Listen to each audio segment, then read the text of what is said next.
The water is completely black. No light, no direction, no surface. Only pressure closing in from every side like the ocean itself is trying to erase them. 60 feet below the Persian Gulf, 4 divers freeze mid-movement. Their sonar screen flickers, once then stabilizes. Something is down there, not alive, not moving, but critical enough that entire military operations depend on it. Above them, warships continue their patrol routes. Radars sweep the empty sea. Drones scan the surface. They see nothing. But beneath that calm water, a silent operation has already begun. A fiber optic cable lies buried in the seabed, thin as a wrist, invisible to satellites, unknown to civilians, yet inside it flows the command structure of an entire naval region. If it goes dark, fleets lose coordination, commands delay, war becomes blind, and tonight that cable is about to be erased, not with an explosion, not with war, but with silence. 60 feet beneath the surface of the Persian Gulf, there is no concept of time. No sunrise, no horizon, no reference point to remind you that a world exists above. Only darkness, thick, endless, and absolute. 4 divers move slowly through it, suspended in a space where even their own bodies feel unfamiliar. Every motion is reduced to precision. Every breath is controlled through rebreathers that recycle air in complete silence. No bubbles rise, no trail follows them. It is as if the ocean is swallowing every trace of their existence. Above them, warships continue their routine. Patrol's radar systems sweep the surface in wide arcs. Satellite grids scan for anomalies across hundreds of kilometers. On paper, everything appears calm, but below that calm surface, something has already begun. The divers do not speak. There is no need. Communication has been reduced to gestures learned through repetition, under pressure. A slight movement of a hand, a shift in body angle, a pause that means everything. They are not here by accident. They are not here for survival. They are here for something that cannot be seen from space, cannot be detected from surface sonar, and cannot be identified until it is already too late. A fiber optic cable lies somewhere beneath the seabed, buried under layers of sand pressure and time. It is thin, almost fragile in appearance, no thicker than a garden hose.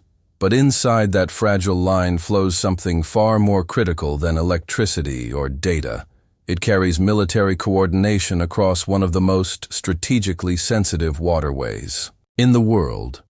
Every order, every response, every tactical adjustment passes through it. And if it stops working, entire naval systems lose their rhythm, not instantly, not dramatically, but silently. The kind of silence that creates confusion before anyone realizes something is wrong. Tonight, that silence is the objective. The mission is not to destroy loudly, not to create chaos, not to announce presence. It is to erase functionality without leaving a fingerprint behind. Because in modern warfare, the most dangerous operations are not the ones that are seen. They are the ones that are never confirmed. And deep beneath the Persian Gulf, 4 men are already moving toward a target that does not want to be found. The ocean does not resist them. It simply watches and waits. Deep inside, classified intelligence networks. The target does not appear like a weapon, a ship, or a base. It appears as a line, a thin, buried fiber optic cable running silently across the floor of the Persian Gulf. No movement, no signature, no visible presence from above. Yet every critical military action in this region depends on it. Command centers rely on it to transmit orders in real time. Naval fleets depend on it for synchronized movement. Rapid response units depend on it for confirmation timing and execution. It is not just infrastructure. It is coordination itself. And without it, coordination collapses. Military analysts refer to it as a nervous pathway, a structure so deeply integrated into operational planning that losing it would not just slow communication, but fracture decision-making entirely. Ships would still move. Radar systems would still function. But the connection between command and action would weaken instantly. Delays would begin as seconds, then grow into minutes. And in modern naval warfare, minutes are catastrophic. What makes this target even more dangerous is not its importance alone, but its invisibility. From the surface, nothing marks its position. No buoy, no signal, no landmark. Only coordinates locked inside classified charts and intelligence briefings. To protect it, surveillance systems are layered across the region. Sonar grids scan the seabed for movement. Autonomous underwater drones patrol fixed routes. Coastal radar stations track every vessel above. Even minor disturbances in sediment can trigger alerts. The environment itself has become a detection system, and yet despite all of this, intelligence agencies identified a vulnerability, a narrow operational gap. A brief window in patrol rotation where underwater coverage reduces just enough for a silent approach. It is not a weakness, it is timing. And timing is everything. Military planners understand the stakes clearly. This is not a mission that allows correction. There are no retries, no backup attempt, no second insertion. If the opportunity is missed, the target remains untouched and fully protected for an unknown period of time. But if it succeeds, the effect is immediate. Not destruction, disruption. A temporary blindness inside a command structure that depends entirely on constant visibility. And in that blindness, even a few minutes can reshape decisions across an entire theater of operations. The plan is simple in theory. Reach the cable, disable. It disappear without evidence. But simplicity in planning is never simplicity in execution. Because the deeper you go into hostile waters like this, the more you realize the target is not just guarded. It is surrounded by an environment designed to notice anything that does not belong. And tonight, something does not belong at all. A single vessel drifts across the dark surface of the Persian Gulf. No running lights, no radio chatter, no visible identification. To satellite systems it appears like a malfunctioning civilian boat, adrift, forgotten, harmless. But inside, everything is controlled down to the second. 4 divers sit in silence below deck, their gear already sealed, checked and prepared for entry. The air is heavy with anticipation, not conversation. Nobody needs to speak. Each man already knows the timeline, the depth and the cost of failure. Their equipment is stripped of anything unnecessary. Matte black suits designed to absorb light, closed-circuit rebreathers that recycle. Every breath eliminating bubbles completely. Even the smallest trace rising to the surface could reveal their position to sensors hundreds of meters away. This is not a mission that allows mistakes. It is a mission that punishes them instantly at exactly 200 hours. A quiet signal is given. No countdown, no announcement, only movement. One by one, they step into the darkness and enter the water. There is no splash that carries across the surface, no disturbance that breaks the calm. The ocean simply accepts them like it was waiting. Within seconds, the surface world disappears entirely. Light fades first, then sound, then direction. The descent begins. Pressure increases slowly, but constantly pressing against their suits, their masks, their focus. Every meter downward removes them further from anything human communication, visibility, certainty. Only training remains. Above them, the world is still active. Patrol drones trace invisible paths across the sea. Naval ships maintain structured routes designed to detect anything unusual. Satellite systems continue scanning the surface for anomalies. But beneath it all, something else begins to form. Silence becomes heavier. The water feels thicker, and the seabed, 60 feet below, waits in complete darkness. No one speaks, no one signals panic, because panic has no function here. Only execution does. The mission has transitioned from planning to reality, and in environments like this, reality does not announce itself, it simply begins. On the seabed, the world loses all definition. Visibility drops to just a few meters. Every movement turns the water into a cloud of drifting sediment. Light from their equipment cuts through it in weak, unstable beams that vanish almost immediately. Into the darkness. The divers move slowly now, slower than before. Every step is calculated. Every shift of direction could kick up enough sand to reveal their position to underwater sensors.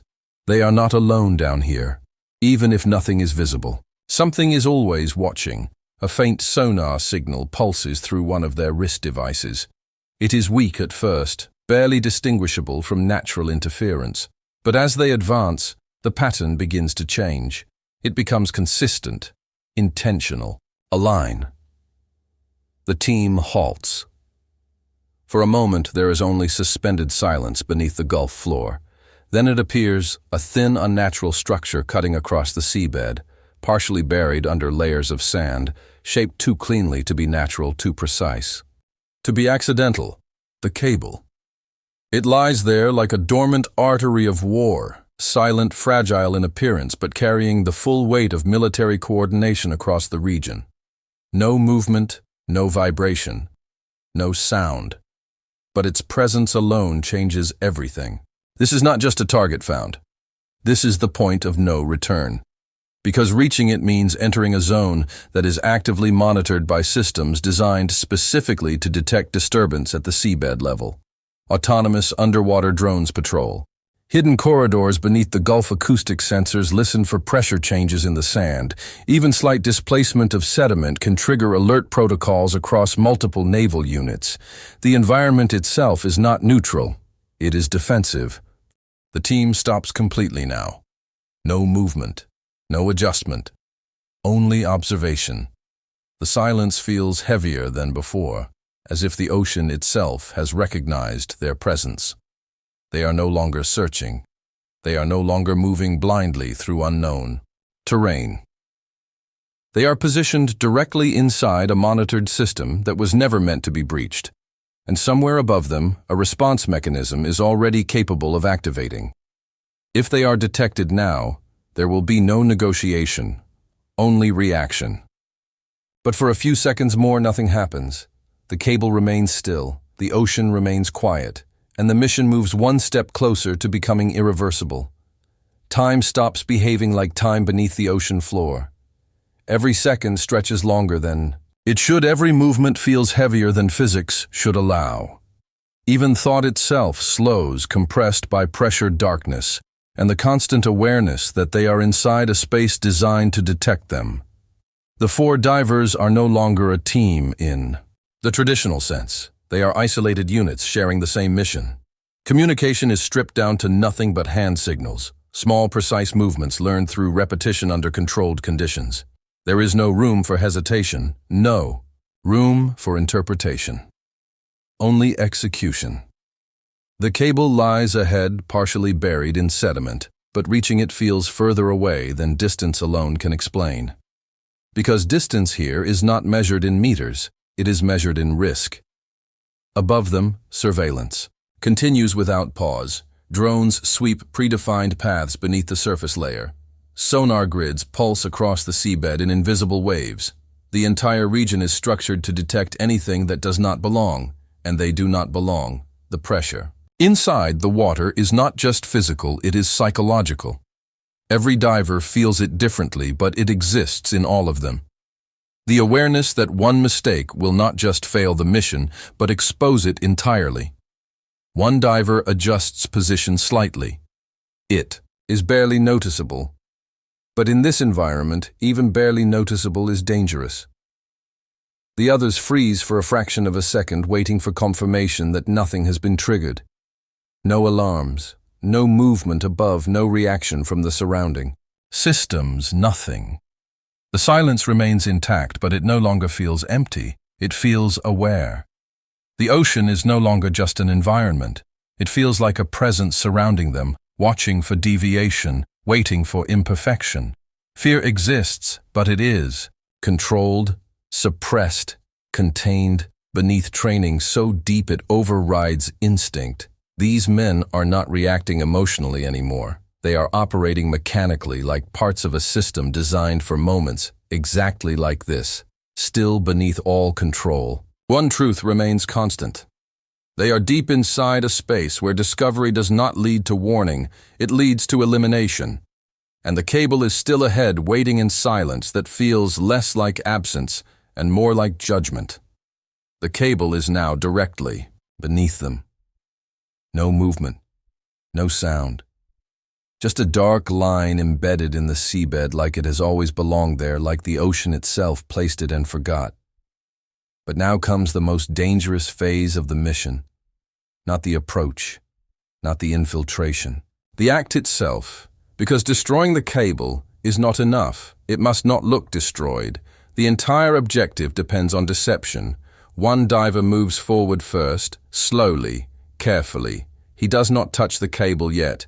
Instead, he scans it, reading for any hidden monitoring signals, any embedded detection systems that might react the moment pressure is applied.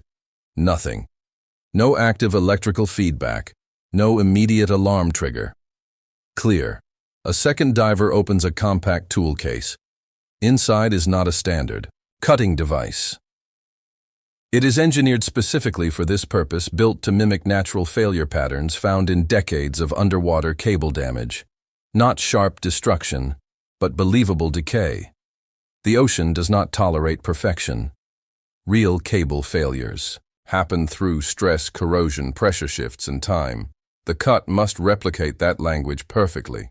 One mistake here would not just expose the mission, it would rewrite it as an act of sabotage, and that changes everything. The cutter is positioned.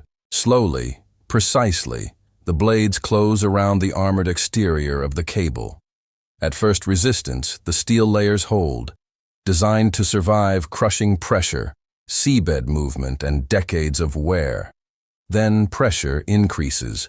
The diver tightens, grip, muscles, strain against water resistance, and then it happens.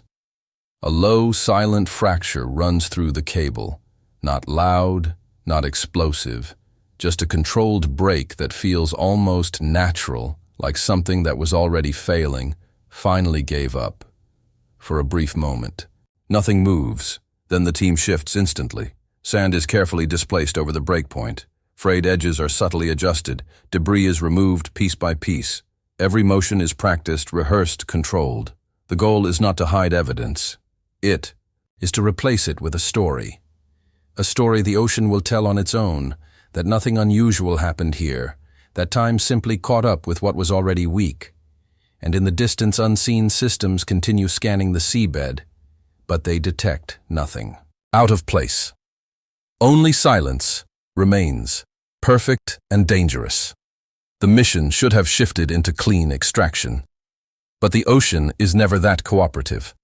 As the divers begin their ascent protocol, a faint vibration spreads through the water. At first, it feels like background noise, something natural, distant, irrelevant. Then it sharpens, a mechanical hum. Underwater drones. They are not random. They are structured, moving in controlled patrol paths beneath the surface layer, scanning for anomalies. In both movement and pressure disturbance, the timing is wrong. Too close, too precise. The team reacts instantly. No communication is needed now. Training takes over completely. Each diver adjusts position, increasing speed while maintaining silence. Every movement is controlled, but urgency is now embedded in every second. Then another failure hits. One propulsion system cuts out mid-ascent. A diver stalls for a moment in the water column. No backup movement, no acceleration, just drift. This changes everything.